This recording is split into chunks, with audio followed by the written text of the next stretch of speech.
Everyone, good morning or good afternoon or good evening, depending on which part of the world you are listening. And I'm looking forward to getting all of us together, having all of us this Saturday, even as we have our very first KSS in this new cohorts that we have. My name is Emmanuel Eme, and I'm going to be your instructor today.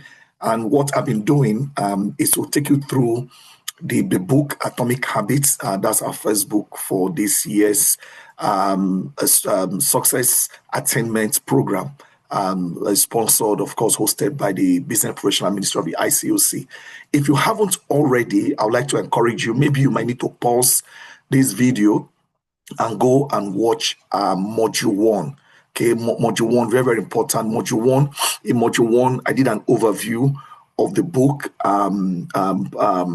that we are currently reading now, Atomic Habits. I did chapters 1, 2, and 3.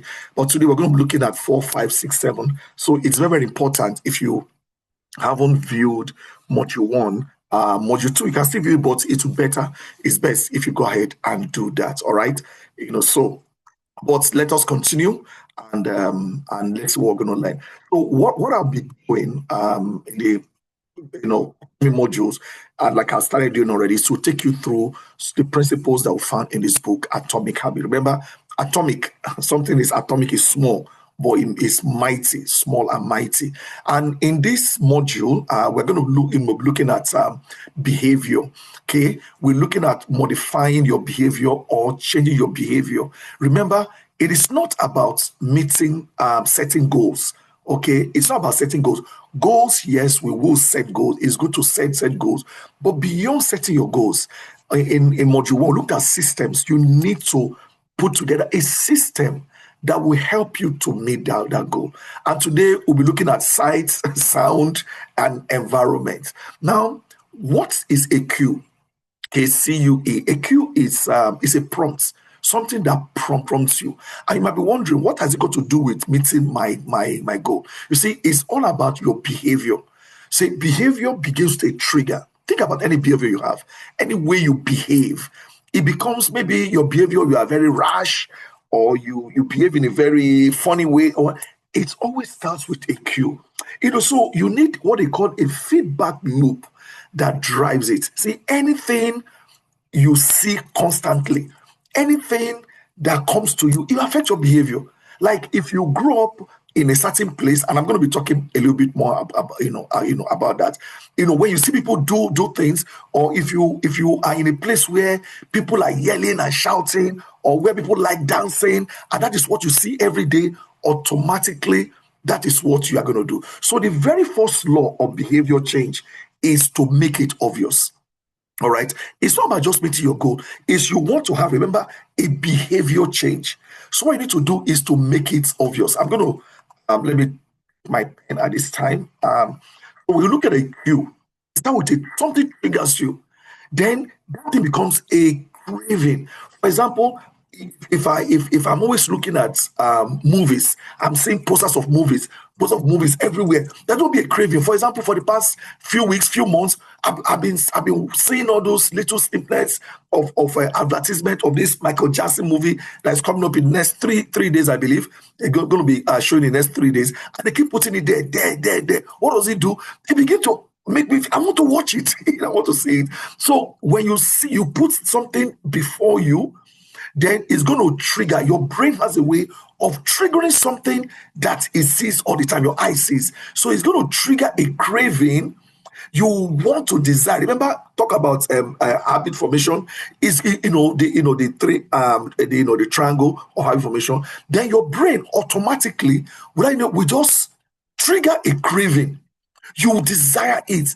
Then that desire will lead you to now responding. You will now be looking for it, and when you get it, you want to have a reward. So this is what we want you to also do. Listen, that is what I do, and I'm going to be sharing some of the things that I do. It's not magic. There's a science to it. So there's a funnel where your craving is. So make sure what you want to achieve. For example, if you want to finish a book, make sure the book is right in front of you. See it. all the time, it's going to create a craving. Then the craving now become a response. You will respond to it. So behavior is driven by this loop. So to change the loop, what you need to do, then you must re-engineer the trigger.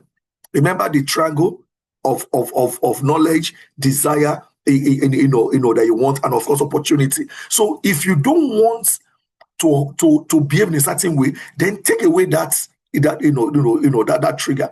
If you feel that, oh, your phone is getting you distracted, then put your phone away. If you see that passing through a particular neighborhood or having some friends, then take it away. So you must take away that trigger. Very, very important. Very, very important. Now, another principle or illustration is this thing about games. Games. Now, for me, for some of you know me, I love playing video games. You might never have seen me because you might never have seen me play video game, but I enjoy playing video games. Now, I have a video game on my laptop as I speak. It's called Call of Duty World War II. I probably play it like once a year. now that's how good. Maybe once a year or maybe twice a year. But I enjoy playing action video game. Now the second thing I do also, to actually help myself in terms of remembering, I have some basic games that I play on my phone. Now, because I enjoy playing it as, I won't call it a time waster, I use it to train my brain. It's actually a reward for me. So what you do is that if there's something you enjoy doing and you enjoy doing very well, and you now find something that you need to do, that you have to do, but you are procrastinating. Remember, procrastination is self-sabotage. Procrastination is not laziness. Procrastination is not on inability to do something. Procrastination is just running away from pain. Why you don't want to exercise? Not because you don't love exercise, but because you want to run from the pain of exercise. Why you don't want to read your book? It's not because you hate the book, because you want to run from that pain. So what do you do when we procrastinate? It doesn't mean that we're not doing anything. We just leave what we are supposed to be doing and we start doing something else. And that thing that we do there gives us pleasure. It doesn't give us pain. So procrastination is running away from pain to pleasure. So what do? Why don't you link what you need to do to pleasure? That is the principle of this train. So they call it habit stacking. Stack your habits. So this is what I want to do. Because I know that when I have a free time, I want to go and play. The game I play is all this car packing game, bubble game, car packing game. Game that where you drop things. It relaxes me. So what I do is that I tell myself, when I finish this task, then I'll go and play this game. You see how it goes? When I finish this task, we go and play this game. That is exactly what we do with our children without us knowing. It is training our brain. It's psychology. You will say, oh, Henry or Junior or Matthew, your child. You say, okay, when you finish this, you cannot go and play your game. When you finish your homework, you cannot go and watch TV. When you finish your meal, you cannot go. So you tie what they enjoy doing with that thing they are struggling to do. Guess what? Your brain will recognize it. So you tell yourself, after you finish a current habit, then I will do a new habit. After I do this one, so after I brush my teeth, then I will say my prayers. It's just like linking this string together. You connect a new spiritual or professional action to an undeniable daily routine that you have. So you see, before you know it right now, it's one train pulling on that train. You're not going to have a chain of habits. So that is one way to form a habit. Now, another thing the book talks about, and I want to lay emphasis on, is the power of environment. Okay, the power of environment. Say, listen, people who know me will tell you, my wife, my children, I always like to set my environment. So you think you are motivated. Motivation is over an overrated thing. Environment matters even more. The environment, like now, the environment I am here, I will just want to walk. I don't have to worry about electricity cutting. I don't have to worry about, heat. I'm actually turning up the heat, regulating the air conditioning. I don't have to worry. So when you are in the right environment, and that is what happens to many of our people, many Nigerians, A Nigerian that is struggling in school in Nigeria or struggling, immediately you take them from that environment and put them in an environment that things work, where people are rewarded for what they do. Boom. You see them getting first class, first class. So be watchful of your environment. Even the environment you work, clean up your environment. Set the things in your environment. Put the things you want to be in before you. So rather than blaming your environment, which if you can't change your environment, if you can't, you don't have no control over your environment, why don't you begin to engineer your environment? Don't be a victim of the environment. For example, if you need to do a work and electricity is cut, then go and get yourself a generator, or go and get yourself an inverter. Or like me at home, I have several lights there, and they are powered by one by one I haven't forgotten the name right now. Power bank. Can you imagine? When I was traveling here, I bought a power bank, a 33,000 mega amps. I had a 55. The last time I traveled to the US, they stopped me at the Lagos airport. I don't know why. They don't stop me anywhere. And they told me that it was too big. And no matter what I said, is a Nigerian guy just about entering at the departure lounge. They said it was too big. So luckily, there's a disciple who works at the airport, called the sister up, say, hey, can you please come and collect this thing? I'll pick it up. So this time around, I had to buy a 33,000 megawatt, a smaller one, but still otherwise big. Interestingly, I've not used it for even one day since I left. I've not used it for one day. But what does that mean? Having it gives me confidence, because I'm going to be traveling. Sometimes I might not have a place to plug I'm in a conference now. That means there are plugs everywhere. So you have to, rather than being a victim environment, you can actually be the architect of environment. Okay. For example, if you want to draw, put your coloring pen there. If you want to eat healthy, make sure you put the healthy food there. Whatever you want to do, make sure it is before you. And the more you see it, the more it triggers your habit. Now, you can either be a victim of your environment, or you can be what I would call a conscious architect of the environment. And I'm going to share 4 things. 4 things that can happen if you're a victim, and 4 things that can happen if you are a conscious architect. And my prayer, the desire of BPM Sam, is to make you to be the conscious architect. That means I am responsible. I'm able to respond. There is no village people. There is no whatever there. I can do it. If I say I'm going to do it. Now, if you have a victim mentality or victim of the environment, this is how your primary drivers will be. What's going to drive you is you're going to rely heavily on daily motivation and willpower. You are going to be struggling and struggling. If NEPA bring light, you will walk. They don't bring light, you will not walk. You want people to come and tell you what to do, because your environment is controlling you. Now, there's a principle of thermometer and a principle of thermostat. Now, that is not in the book, but those are extras I'm going to be sharing with you. A principle of thermometer and principle of the thermostat. A thermometer, what it does is just to tell you how hot or cold the environment is. That's what a thermometer does. A thermometer does not have a will of itself. It simply follows. If the temperature drops, it drops. If it goes up, it goes up. But the reverse is a thermostat. Now, I have a thermostat here. What I've been doing, I regulated it. So outside it's actually 0 degrees. It's going to hit -0 today. But I've regulated, the room is nice and warm. All right. So a thermostat regulates, and I want you to regulate your environment rather than blaming your environment. So if you are a conscious architect, you're going to rely on strategic design of your surrounding. How is my surrounding? Now, I didn't travel with my ring light, but I have a light here on the table. So what did I do? I simply just pulled it closer, and that's why you can see my my face more clearly.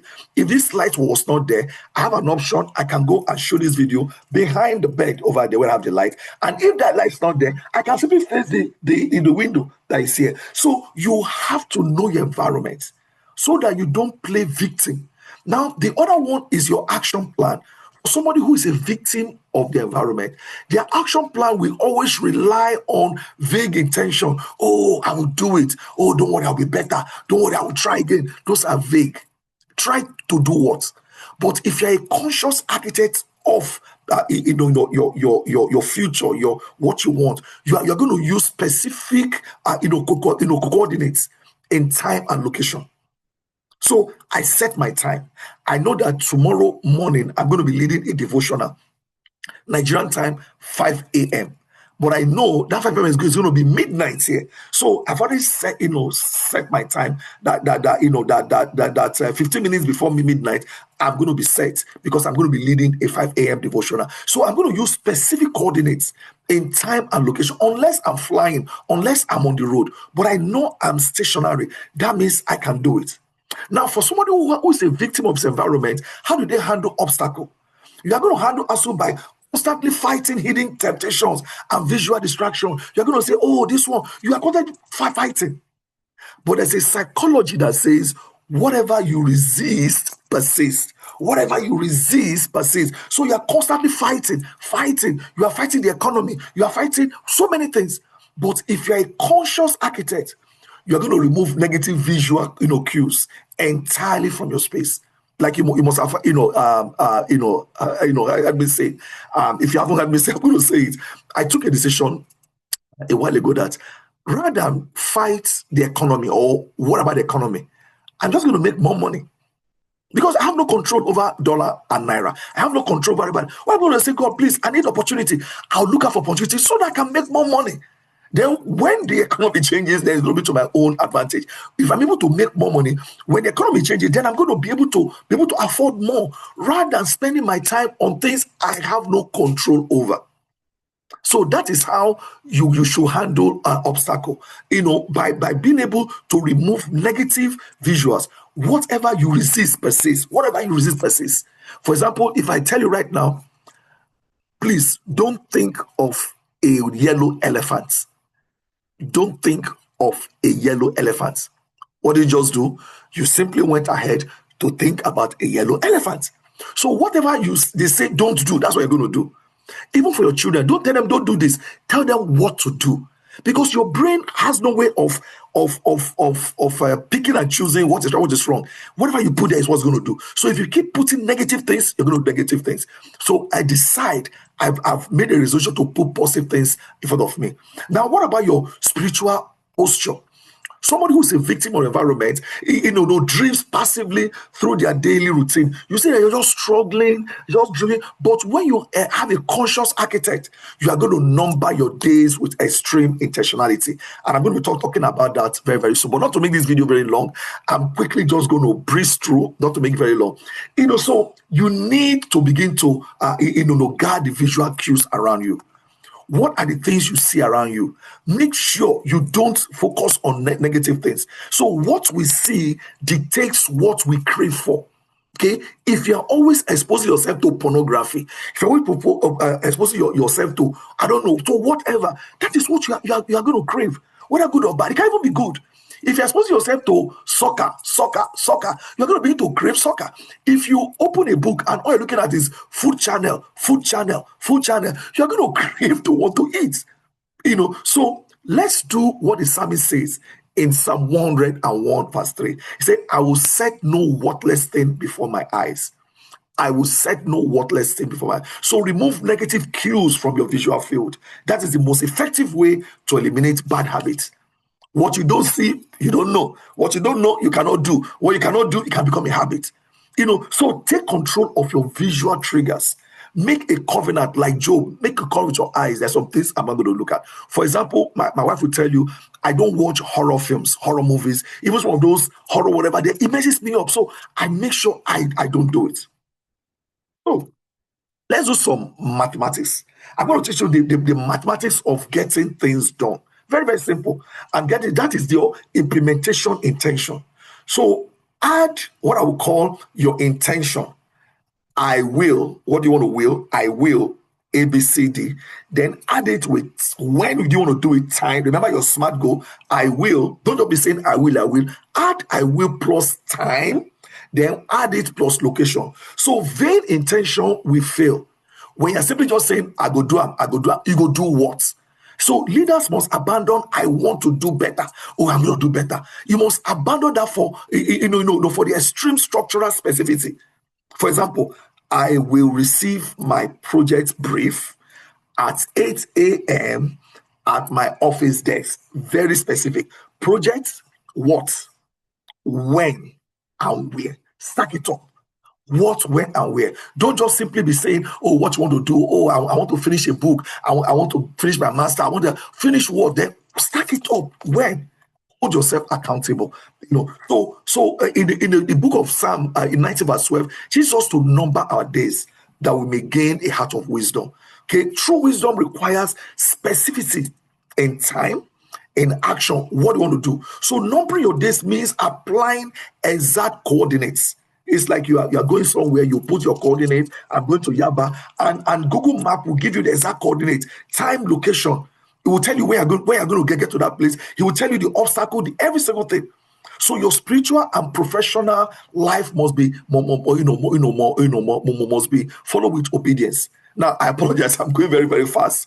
Two things, because I don't want the video to be too long, and again because in the next 1 hour, of course, I'm not going to be here for 1 hour. I have to be in a conference room, 8th floor down. So stack up your habits. Okay, create a chain reaction. For example, after current habits, I finish doing this, I'm going to go and eat. So you crave for the food, but make sure you do it. So your current habits and your new habits, what are the things that you have right now that you have mastered, that you do very, very well? For example, I do well in waking up early. I do well in doing so many things. So stack it up. When I wake up, I'm going to do this. So connect all of them together. Think of a habit like we said before, like linking trains together. Anchor a new behavior to it, to an existing one, and you are going to get a permanent habit. When I finish brushing my teeth, I will go and do ABC. I talked about environment. Make sure you put the things before you. If you want to eat healthy, make sure you put it there. If you want to start writing, make sure you put your pen. Everywhere you go, you must see it. If you want to read, like some of my friends will do, in their bathroom, they have a little table and there's a book there. So they can reading 4 books at the same time. Anywhere they spend time, rather than spending time on your phone in the bathroom or in the toilet, just put a book there and read. So do not deceive yourself. The core principle: if you want a habit to stick, if you want this sample you are doing, not just for you to meet one goal and boom, you're back. That is just a reaction. Okay, I'm going to lose 10 pounds, and you lost it in 6 months. By the 8th month, you gain it back again because you've not formed a habit. You just met a goal. But when you form a habit, it will take you longer. So we don't want to just give you a fish. We want to teach you how to fish. So if you want a habit to stick, to become permanent, then make the visual cue impossible to everywhere you go. That is what we do in advertising. They put it in your face, bah, bah, bah, bah, bah. You're going to begin to crave it. So tell yourself again, I will set no worthless things before my eyes. That means you reverse it. I'm going to set only valuable things before my eyes. Very, very important. What you see, what you think about. What you think about is what you do. What you do is what becomes of you. Now, in terms of the environment, another cue, like I mentioned, is environment. The kind of people you associate yourself with, very, very important. Environment, and they're not just physical, they are also your social environment. The kind of people I hang out with. I mean, you need to know the kind of people I hang out with. People that can learn from me. People I can also learn from. Before when I got here, a week ago, I told my wife there's something that I did. There's a habit that I actually formed. I formed that habit because I looked at my friend. We traveled some time ago, myself and Gilbert Kimain. We traveled, and Gilbert actually called a brother in Togo to come over and help us cross our bags just to go and get. So I didn't understand what he was doing. So when we were coming back again, I said, okay, me now, Jackie, I carry my bag. Gilbert said, no, I'm not going to carry my bag. I said, why not? I said, bro, I don't want to put stress on myself because we are going to go and walk. I was like, that makes sense. I don't want to put stress on myself. So can I get somebody to help me out? But you see, in my brain, I've always been trained, work hard. You have to, whatever. So this travel actually brought 2 bags. One is my backpack, Then I put my backpack in a small trolley bag. I said, I'm not going to carry any bag in any airport, moving around, whatever there. I'm going to put a trolley. And that's what I've been doing. The only time I use backpack is at the conference here. I just put a few things there and boom. But if I'm going to be be on the move, I'm not, because the pressure is off my back. So I was able to get that by just looking at someone, learning from somebody. So the kind of people you move is very, very important. So we automatically, what we do is to imitate the habit of those that are around us. So for you as a leader, for you as a person, you must cultivate a culture where the desired behavior is the normal behavior. So right now, soft life, it's not in a bad way. You need to say yourself, listen, man, I can live an easier life. Okay, I can put less pressure on myself. There's just some things I can get other people to do for me. There's some things I can defer so that you can live longer. So environment is very, very key. The Bible says in Proverbs 13, verse 20, he who walks with the wise grows wise, but a companion of fools suffers harm. So walking with wisdom, okay, our community creates the strongest skill for either righteousness or sin. It is easier to do good, when your friends are doing good. So if you want to be an achiever, move with achievers. If you want to people who read, go to people who read. Don't go to the opposite. Very, very important. The power of association cannot be overemphasized. The kind of people you move with. He who walks with the wise grows wise, but a companion of fools, the Bible says, suffers harm. So surrender yourself today to people, or rather surround yourself with people, who naturally exhibit the habit that you want to build. If you want to learn how to play soccer, there's some people who play soccer. If you want to learn how to, whatever, surround yourself, from those kind of people. Now, I'm going to go back to table again. We're running down here. And I'm going to look at us having a paradigm shift. So which OS are you using at this time? OS, operating system. It could be Android, or it could be Apple, okay, for example. And I learned a major lesson in the past few days, which I'm going to share some other time, not today, about the OS that I'm using. But if you have that victim mentality, you rely on willpower. If you're a master architect, you're going to rely on design. Time for victim is vague. When you go do it, don't worry, I'll do it. Don't worry. When I get time, I'll do it. They always, when I find time. But for somebody who is a master architect, I'm going to do it tomorrow at this time. You're going to be specific. For your physical space, a victim they'll hide their crayon when they want to draw. They'll put it in a closet. Listen, I woke up this morning. What I'm wearing right now, I already laid it out on the bed, and my shoe, I knew what I was going to do before I left Lagos. I packed. I know I'm going to wear every single day. It's not just when I get there I'll figure it out. No, you won't figure it out. For your physical space, a victim, we hide the things that they should be doing. They will put it somewhere. But somebody who's an architect, we apply what the Bible tells us in Psalm 101 verse 3. For your community, a victim will associate itself, people, and struggle alone. Who you associate with. But for somebody who is an architect, you're going to walk with the wise. Proverbs chapter 13 verse 20 talks about that. So let's put all of this together. How does it look like? Again, I apologize. I'm running very, very fast. Let's put it together in 4. This is going to be your what I'll call your toolkit. If you need to take a screenshot, go ahead and do that. It's okay. Number 1, define the time. Excuse me, that's my time also. I set the time to remind me when my time is running out. So define the time and space. That is called implementation. Okay, that Bible says number your days with exact coordinates. Define when will you do it, what time will you do it, where will you do it. Number 2, stack on existing habits. That is the law of co-connection. From implementation to connection. So link new train to existing one, so that one can help you pull it. In other words, if there's something you did last year that helped you meet a goal, then link that thing you did last year to meet that goal to what you want to achieve this year. So that's going to motivate you. Number 3, you need to learn to design your space. Okay, Put the apples on a counter. Guard your eyes from anything that is worthless. Whatever you want to be, put it before you. See it. I see success every day. I see whatever. I know people who are wiser than me. I want to learn the latest technology. I want to grow because I'm in the knowledge, business, L&D, learn and development. It's all about teaching. It's all about. So I have to also be acquiring knowledge if I'm going to teach. Can you imagine if every time I open my mouth, I say the same thing? After a while, you're going to say, I beg, come on, Joe. Let us hear somebody else. And number 4, you need to create your circle, your association. Okay, intentionally work with the wise. So how is your environment like today? Ask yourself, how is your environment like today? Your mental environment, your physical environment, your time environment, your social environment. Watch out for that thing. See, synthesize everything together. Be obvious about your environment. Okay, be your social architect of your environment.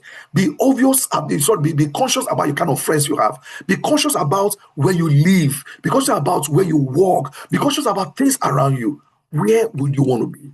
All right. I'm going to give you a challenge, all of us today. I want to give you these 2 minutes in a certain line. Number 1, you need to know that a habit must be established. You cannot change something that have not been created.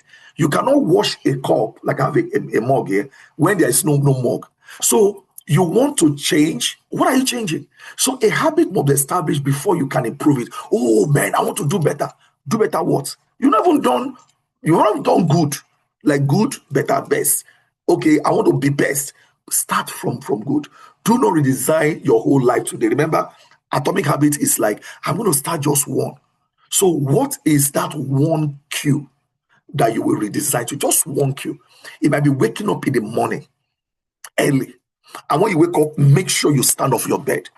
Tell yourself, like I tell myself, don't touch your phone.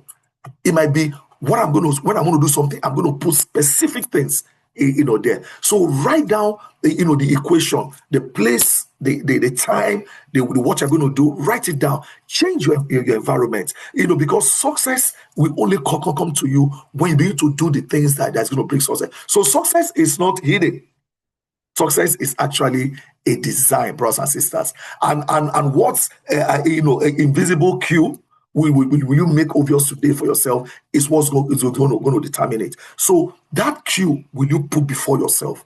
Is it the place you go? Is it the kind of things you read? What do you expose yourself? I pray that God is going to be with us. So this is the end of this second module. I'm going to see you in the third module, and just keep reading, keep praying, keep doing the things you need to do, and God will surely bless every one of us. I love you, and I look forward to see you guys on Saturday at the KSS. Bye for now.